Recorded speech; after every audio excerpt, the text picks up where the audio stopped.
there is a curious paradox, which is, to love is unconditional, but to be loved is conditional. By the time one has crossed the 30s or 40s, they have seen enough of life to know that the fairy tales of youth were, at best, charming illusion. One begins to understand that love does not appear as a reward for virtue, nor is it guaranteed to remain, simply because you have been loyal, patient, or deserving.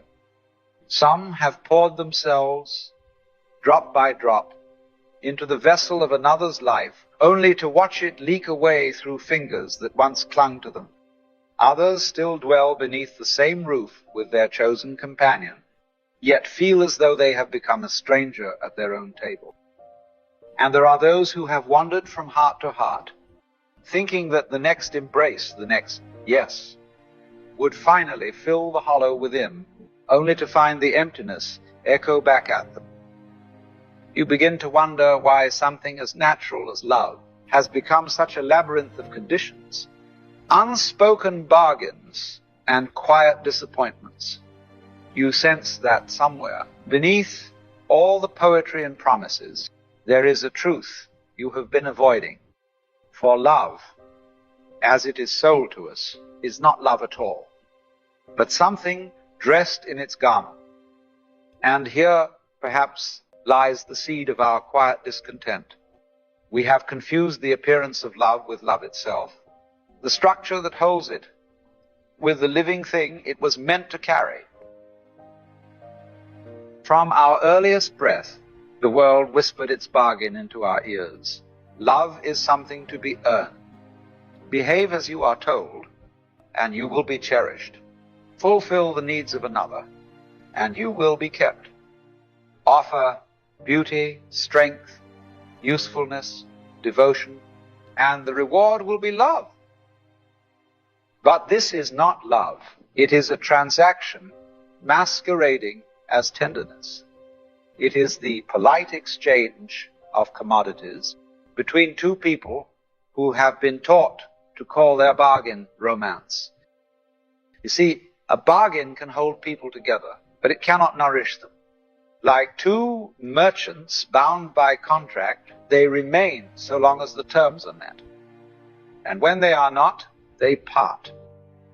No matter how many years have passed, no matter how deeply your lives have entwined, the invisible ledger will one day be brought to the table and the sums will be counted. Many men and women wake in the middle years of life to the cold recognition that what they once believed was love was only an arrangement. It might have been cloaked in vows before God, adorned with flowers, or sealed with the trembling promises of youth, but the heart of it was a simple pact. I will give you what you desire if you will give me what I desire. And when the giving stops, whether through weariness, age, illness, or simple change, the warmth fades. The eyes that once sparkled at your arrival now glance past you as if you had become little more than a shadow in the room. We were never told as children that such love is a performance and that performances end. When you mistake the bargain for love itself, you spend your years in quiet exhaustion. You give your time, your loyalty, your devotion, believing this will secure the thing your soul longs for. But what you have secured is not love, only the continuance of an arrangement. And so it happens that many, after years of faithful giving, find themselves bewildered when the warmth fades. Not because they cease to care, but because life has moved, as all things do. Nothing stands still. Even stone wears away. Even plastic warps with time. The man or woman you first knew has changed, just as you have, and the bond built upon fixed terms begins to strain under the weight of impermanence. And there is another truth, more difficult to swallow. When the demands of the bargain are no longer met, the mask will fall. In the absence of what they sought from you, be it comfort, affirmation, or security. Some will show you who they truly are. The tenderness you thought was theirs by nature may vanish, revealing not cruelty perhaps, but a hollowness where love was never rooted. You may have felt it, the gaze that no longer lingers, the laughter replaced by a cold and watchful silence. The shift is so quiet, you can almost convince yourself it isn't there. But in that stillness you see it. You were cherished not for your being, but for the service you rendered. And when such a union falters, it does not simply end. It unravels something inside you. It leaves you staring at the ruins, asking whether you were ever truly loved or only ever necessary. Love is not a bargain, nor is it a chain. It is not "I will if you will," nor the silent counting of who has given more. Such things belong to the marketplace, not to the heart. True love is a freedom, the liberty to give without ledger or demand.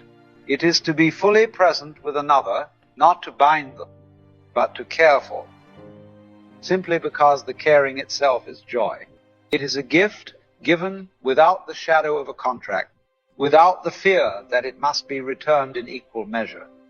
But here lies the paradox.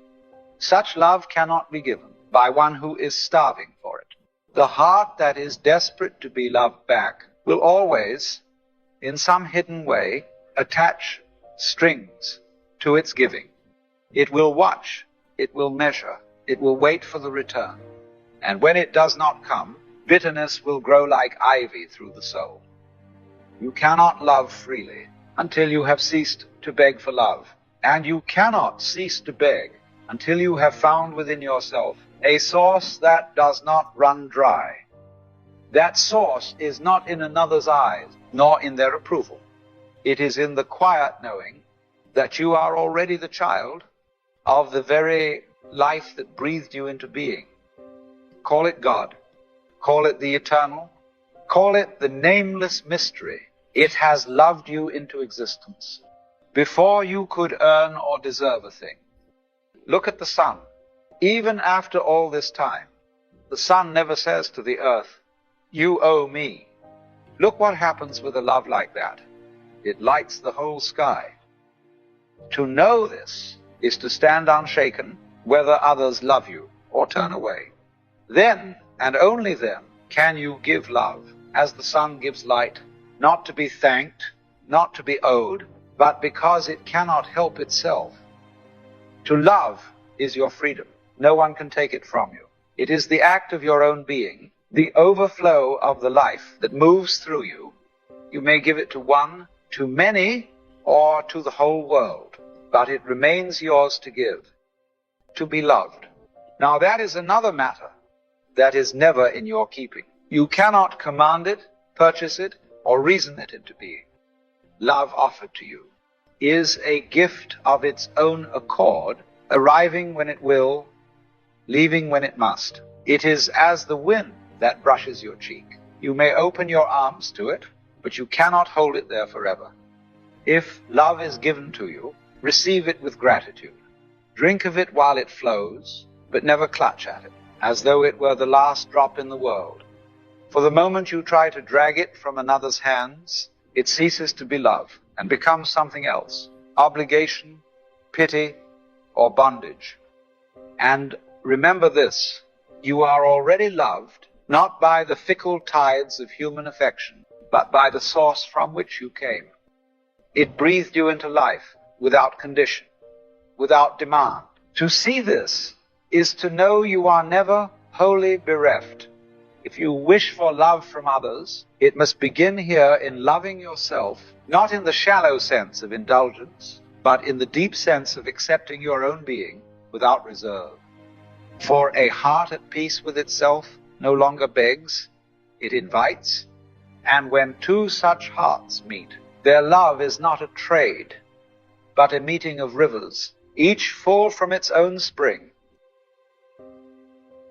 When two people who have learned to dwell at peace within themselves, come together, it is not to be filled, for their cups are already full. They do not arrive at each other's door as beggars, bowls outstretched. They come as givers, carrying abundance that spills over the rim. In such a union, there is no bargaining. No one is keeping score, no quiet dread of who owes whom. Love is not given to earn, nor withheld to punish. It moves as naturally as breath, as the tide that rises and falls without being told. Here, the joy is not in taking, but in sharing. There is no hunger in the eyes, only light. One gives not because the other demands it, but because giving is the most natural expression of their being. And so both are fed, not by the draining of one into the other, but by the overflow of each. This is the only love that does not rot into resentment. For where there is no emptiness to be filled, there is no fear of losing. When two full hearts meet, they are free to let each other be, to grow, to change, to wander and return, without the grasping that turns love into a cage. And yet, such a meeting is rare, for most search the world to find another who will complete them, not knowing they were never half a person to begin with. Only when you drink deeply from your own well will you find another who drinks from theirs.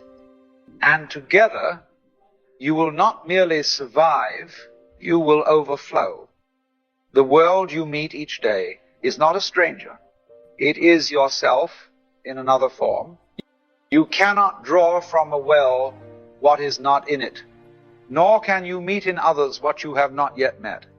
In your own heart, if you carry a hollowness within, you will find yourself surrounded by those who take, not because the world conspires against you, but because nature fills a vacuum. Those who have nothing will seek from you what you have not given to yourself, and you will mistake their hunger for love. If, on the other hand, you move through life with a fullness of being, you will meet those who also carry an abundance. They will not clutch at you or drain you, for they are not living on scraps. Instead, you will find an ease in their company, a recognition as though you had always known them. This is not a mystical trick, nor some hidden cosmic law, but a simple truth of human meeting. The depth to which you have faced yourself becomes the depth to which you can meet another. Most quarrels in love are not between two people, but between the unexamined shadows each has brought along. So, before you go searching for kindness, tenderness, or devotion in the eyes of another, turn inward and meet your own gaze, not to condemn yourself, nor to tally your flaws, but to make the acquaintance of the stranger you have long carried in silence. For it is this hidden self who extends the invitation to others, this unseen presence, who will decide whether the love you meet will be a feast to your soul or the slow unraveling of it. When this truth takes root in you, do not hoard it. Place it gently in the hands of your children, for they are stepping into the same illusion that once ensnared you. Teach them that love is not the trembling romance of songs, nor the solemn bargain sealed before altar and law. It is the willingness to give without the shadow of a demand, to care without the constant fear of loss. If they do not learn this, they will build their homes upon sand and watch them crumble. But if they do, they will stand on rock, and love will not be a cage, but a sky. The question is not, how can I find someone to love me? But the question is, how can I become someone who overflows? For when love is no longer a plea but a gift, when joy is no longer chained to another's approval, you will see that to love and be loved is not something to chase. It is the way you already are. You are not a half searching for the other half. You are whole. And from that wholeness, love flows, finding those who recognize it instantly. Then love ceases to be a hunt, or a bargain, or a desperate keeping. It becomes the quiet, steady light of the sun, needing nothing in return, yet warming the whole sky.